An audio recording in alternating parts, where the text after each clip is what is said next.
fix my anime ass bangs that are happening today. I don't know why, but this is what's happening. Hello everybody and welcome back to the channel. I am once again doing a fiction book wrap up. I know that it's been a little bit. I think the last one I did was the one for like all of 2023. So for those of you who might be new to these, and also for those of you who want to know how I'm going to be doing these going forward, I am going to be doing like a quick recap of what books I read and what I thought about them, all spoiler free, or as spoiler free as I possibly think I can.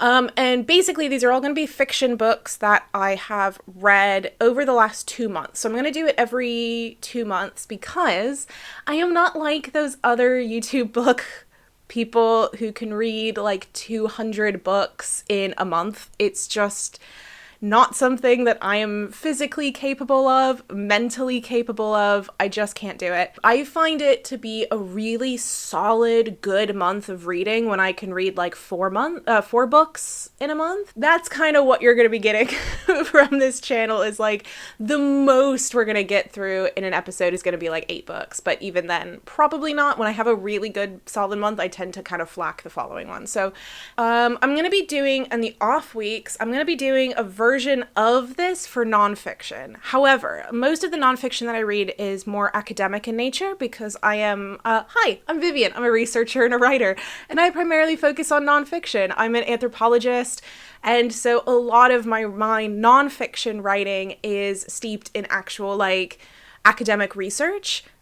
Which means that the nonfiction books that I read might not be, like, the most interesting, for lack of a better term.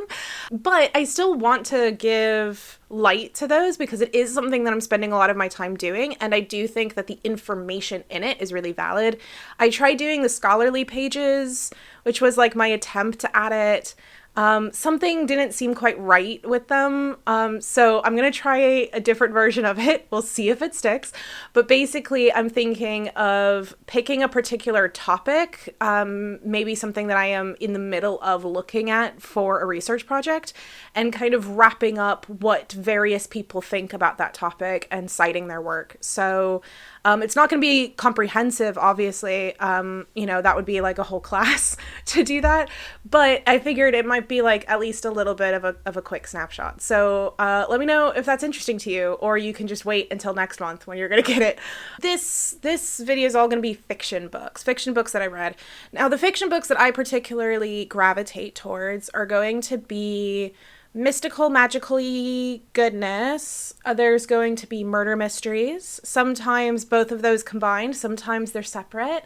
I love a strong female lead. I like to think of myself as a strong female lead, but But sometimes I obviously drift from these. I don't really have specific genres that I only listen or read. I do love a murder mystery. That's definitely high up on the kind of genres I like, but there's not really any genres that I don't like. I'm not a huge fan of like massive gore and stuff. That's not really my vibe, but I do like horror. So anyway, we're going to have all sorts of different genres, but there is going to be a primary theme, and you'll see it in today's list, of kind of magical murder mystery adventures. So we are covering April and May of 2024. In April and May, I read 6 books. So again, that's a demonstration of the fact that I am not going to be reading 200 books this year. So let's get into the recap. First up is Emily Wilde's Encyclopedia of Fairies. And I actually have, there we go, Emily Wilde's Encyclopedia of Fairies by Heather Fawcett. So I saw this recommended a lot, and going into it, the only thing that I knew about it was that it was a really good, cozy, magical time. And that was kind of all I knew. And that's definitely a really good entry point.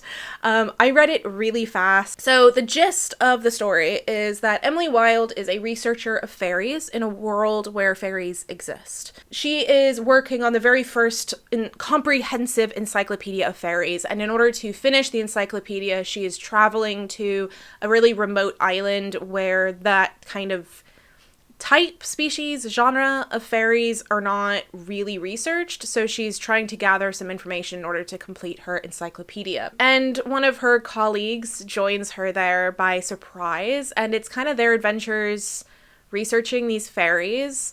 There's also very light romance. It's a really good book. It is a very cozy read. I absolutely loved this book. I gave it 5 stars. It's one of the better books that I've read this year. Although, as you're going to see, April and May was very stacked with 5-star books for me. I had a really good couple of months, which is also kind of what inspired doing this, because I really want to talk about these books because I loved them so much. I really loved in Emily Wilde, I loved the romanticization of research. As I mentioned before, I am a researcher. I am, and I used to be an academic, so I'm from that world and I love that kind of stuff. It's definitely something that I gravitated towards. It's the thing that I miss the most from leaving academia, is just like the academic research life. There were some stuff that isn't like technically how it works, but I was able to give it a pass because A, it's already like an alternate universe because fairies are real, and also like who cares? Who cares really?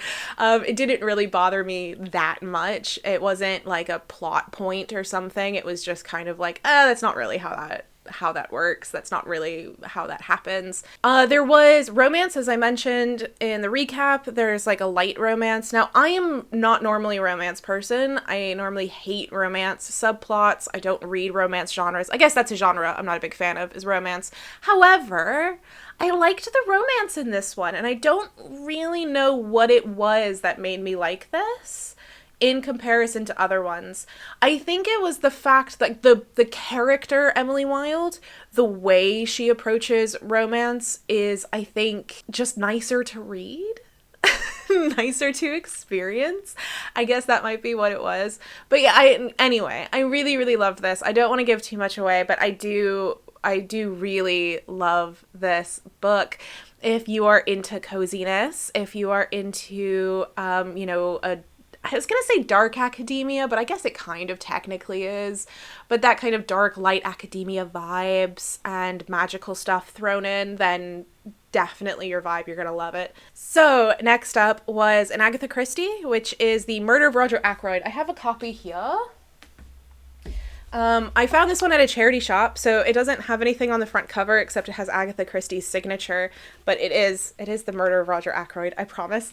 Title page, much easier to see. Murder of Roger Ackroyd. For your information, I am both trying to gather and own every single Agatha Christie book ever published, and I am also trying to read every Agatha book ever published, and I'm actually making pretty good progress. I think I'm like 12% of the way through on both counts. So this is me slowly working my way through them. I'm gonna try not to just like stack an entire month of Agatha Christie up, because I did do that earlier in my time. But anyway, Murder of Roger Ackroyd is probably one of Christie's more well-known ones. I am reading the lesser-known ones, obviously, but this was definitely one of the more well-known ones, one of the more famous ones. It's a very classic Agatha Christie. This is one of the Poirot books, so if you are familiar with Poirot, which I think most people would be more familiar with Poirot than her other works, basically, this takes place where Hastings, who is normally the narrator, the Watson of Poirot, is gone off to South America with his lovely new wife. So Poirot's kind of left on his own. He decides to retire, and his new neighbor is the one that picks up writing because there is a murder in their village. Of course there is. Poirot is there. Poirot is set to investigate and kind of brings this neighbor, who is also a doctor, along with him to kind of give the knowledge as well as to assist in knowing who all of the players are and things like that. I'm not going to, the twist in Roger Ackroyd is really famous, but I'm going to not say anything about it because, and by twist I mean like the reveal of who did it, right? Because like every murder mystery has a twist, which is this guy did it. I'm not going to kind of mention who that is or what that is because as much as it is incredibly well known, in case you don't know it, that kind of is the better thing to go into the book with if you don't know those things. Even with it being a really famous element, I still really loved it, and it was still something that kind of surprised me. Not fully, because I did expect a certain element of it, but yeah, I couldn't remember which book it happened in, basically, so I was still somewhat surprised. But yeah, I mean, it's a short book, it's an Agatha Christie, so I don't really want to say much more than that, but it's one of the better ones. It's a really good one. If you're thinking about wetting your whistle with Agatha Christie, but you don't want to do like Murder on the Orient Express or any of the big ones that have been turned into movies, although I think Roger Ackroyd has been turned into a movie, but still, it's not as famous as like the more recent ones, so they might be a good one to start with, especially if you don't know anything about it. That's always the best way to read a murder mystery, is when you know nothing about it. The next one that I read, I don't have a physical copy of because I borrowed it from the library, because it is a very recent release. I read the newest Stuart Turton book, which is called The Last Murder at the End of the World. I am a huge fan of Stuart Turton. He has only published 3 books now. He did 7 Deaths of Evelyn Hardcastle and The Devil in the Dark Water, both of which I have a copy of. I'm waiting for this one to come out on paperback before I buy it. But I'm a real big fan of Stuart Turton, so this might be a slight bias. If you are not into either of those other 2 books, you're not going to like this one, because this is very Stuart Turton. However, if you liked either of them, you at least have a good shot. The thing about Stuart Turton is, right, he likes to take a murder mystery and make it a little different. He likes to do a little twist on it. The 7 Deaths of Evelyn Hardcastle was like a magical realism murder mystery with like a Groundhog Day style take on it. The Devil in the Dark Water was like a haunted ship in the 1500s or something like that with a murder mystery. And this one is like a dystopian post-apocalyptic murder mystery. So they're all quite different from each other in the combined genres, but there's always the murder mystery element, at least so far. We'll see how his next one goes, but I have a feeling that there's still going to be that element in it. So yeah, I mean, I'm not going to say much more other than that because I don't want to ruin anything. But basically, it's a murder mystery in a dystopian post-apocalyptic world. There's like a fog that kills anything that touches it, that has kind of encroached on the land. And there's a few last survivors who have managed to kind of have like a science-y thing that keeps the fog at bay. And they live on a small island and just try to survive. And then there's a murder mystery and we gotta figure out what's happening. And I really liked this one. I wasn't sure how to feel about it going in. I knew nothing about it other than the fact that Stuart Turton wrote it. That was all I needed. And I did really enjoy it. It was very different than a lot of stuff that I've read. I don't normally read the post-apocalyptic dystopian stuff. I mean, I obviously have in the past. I've read dystopian for sure. Not a lot of post-apocalyptic. So it was a little different for me in that sense, but I did really like it. I had some trouble keeping up with the kind of science-y stuff of it all. It's very like, science. There's definitely a fiction element to the science. So, it's not that important to really understand it all. But I did really enjoy it. I just voraciously read the whole thing and loved it and had a great time. So, yeah. I mean, again, Stuart Turton's going to be like Agatha Christie, where it's always going to be a really, really high score. But yeah, anyway, love it. Stuart Turton, great move. Love it. Post-apocalyptic dystopian murder mystery. That's all you need to know. And it's fantastic. Speaking of murder mysteries, we have The Strings of Murder by Oscar de Muriel. The Strings of Murder is the first book in the Frey and McGray series. A fun little story. I first picked up the 6th book in the series called Dance of the Serpents. I saw it on a charity shop table, and I was like, that sounds rad. The title was definitely cool. I read the back of it, went, this is my jam, bought it, started reading it, and went, oh, this is the 6th book in a series. And it's the 6th book in a series that I really should read the other ones. They're not Poirot's, okay? They're not Poirot's where you can just read them in any order. And then I found the 1st, 2nd, and 4th book at another charity shop like months later. So I did finally get to read the first one, which is The Strings of Murder. Obviously, another murder mystery series with touches of potential, maybe real magical spookiness, urban fantasy elements going on. It takes place during the time of Jack the Ripper. Basically, Inspector Frey used to work with the London police trying to hunt down Jack the Ripper because they, spoiler alert, they never find Jack the Ripper. Basically, during that time period, Scotland Yard was going through massive issues because of the fact that people stopped trusting them because they couldn't catch this guy.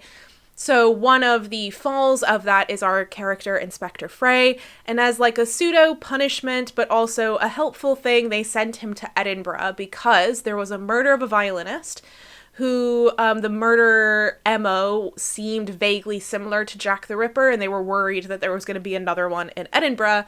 So they send him up to Edinburgh, and he's going to be working with Inspector Maigret. And Maigret has headed his own special unit within the police up in Edinburgh that investigates paranormal and supernatural occurrences. And so they obviously butt heads a little bit because Inspector Frey's like, what the hell you doing believing in this stuff? But Maigret is actually really good at his job. And so there's this really interesting dynamic between the two. I really liked this book. I was really looking forward to it because I did like the first 50 pages of the other one, and also spooky murder mystery, especially set in Edinburgh, is one of my favorite. It's like this book series was made for me. I used to live at Edinburgh. I lived there for only about a year because I don't like living in big cities, but I did really love my time there, and reading it, I was like, oh, I remember that bit. Oh, I used to go there. Like, I know this street, even though it's taking place way earlier. It's so, like, nostalgic in a way to recall those elements, so I'm really excited about that. There were a little bit in the writing that I think wasn't great, but I don't remember seeing that in the first 50 pages, but also I don't really remember much of the first 50 pages of the other one. There's definitely room for improvement. It's not like it's unreadable. There's just small little twists. He does a lot of like and I didn't know how bad it could get, things like that, which it's like, come on, all right. But it's doable. You can get past it. You can keep reading. And I can imagine that that's something that he can grow out of as a writer as he progresses, especially as the characters find their feet and find their relationship and kind of get solidified within themselves. There's definitely a lot of growth that's kind of paved for both of the main characters, which I always love seeing where they can grow to. That's always really wonderful. Yeah, I think I'm really excited to keep reading the series for sure. And I've got at least the second one. I've got the 2nd, 4th, and 6th ready to go. So I can't wait to get more into it. So definitely recommend that one if you're into spookiness. Although, quick content warning for that one. It is quite gruesome, at least the first one is. I cannot speak for the other ones at the moment, but there was quite a lot of gore, and it was just kind of a little grody. So if that's not something that you can handle, maybe stay away from this one. But if it's something that you think you can, definitely give it a try. All right, next up... Oh, Jesus. All right, next up is Murder in G Major by Alexia Gordon. This is another one where I don't have the hard copy of because I listened to it on audiobook. Ooh, all right. So this one follows, the main character is Gethsemane Brown, who is an American maestra sent to Ireland to try and teach their school orchestra to win some award thing. The premise seemed very, I don't know... stitched together with scotch tape. I mean, I'll take it, I don't normally care too much. It's like, yeah, sure, whatever, you've set up this thing, I can look past it. Oh, she can see the ghost of the composer who used to live in the house that she is now staying in. He got murdered and he wants her to solve the murder. that's kind of the gist of the story. I had a lot of hope for this one. As I mentioned with the Strings of Murder, spookiness with murder mystery, definitely something that I really, really love and gravitate towards. I'm also really into music. I play piano. I used to play the saxophone. I really love music, and so I was really looking forward to this. I'm glad I listened to it on audiobook because otherwise it would have been a DNF. Although maybe that's a bad thing. I don't really know. I really didn't like this book. I really didn't like it.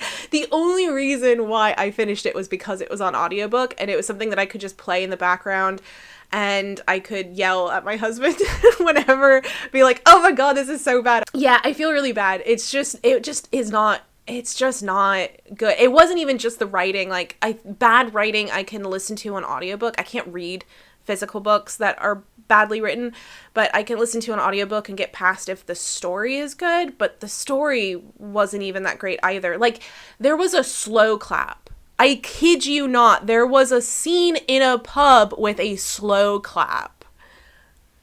Anyway, I'm not gonna get into it. Basically, it wasn't very good. The ending also had a really, really terrible take on mental health. Like, it made me cringe and go, oh god, this seems really problematic. I just was not a fan of the way that mental health was treated in that book at all. Like, not even a little bit. It was not great. So I don't really recommend this one. Especially if you're someone that struggles with mental health. As somebody who has struggled with their mental health and depression and suicidal thoughts in my past, it really just made me really upset. So don't read this one. It's a really bad take on mental health. And it's just a really bad take on writing. I feel really bad. I had a lot of hope. I really, really did. I had a lot of hope for this one, and it burned and crashed, and it was terrible. Then my life got a pick-me-up, which was in the Adventures of Amina al-Sirafi. I loved this book. Oh my god, I loved this book. Okay, I picked up The Adventures of Amina al-Sirafi at Waterstones like several months ago now. It was a while ago. I just saw it on a shelf. It was highly recommended. I saw like a little blurb about it and was like, cool, yeah, sure. And I picked it up because I was in a book buying mood that I don't typically have the funds for, so I just bought it on a whim. And then I was really, whenever I buy a new book that I have no idea if it'll be good or not, I tend to have it sit on my shelf for ages because if it's bad, I'll feel really shitty.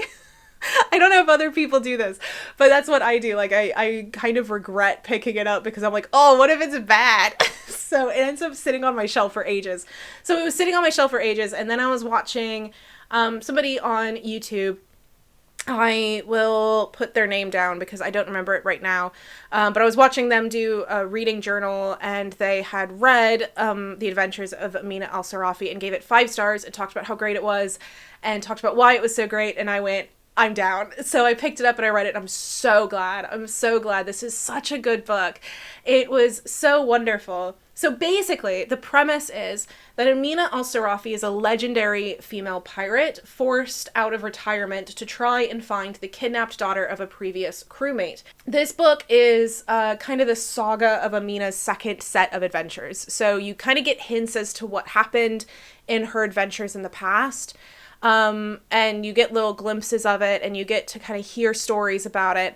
But it's this second wind of her being a bit older. Her crew that she kind of brings back on are also a bit older.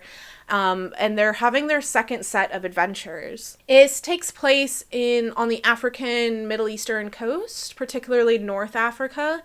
And it's a setting that you don't really get very often. It's also, I can't remember if the time period is set in here.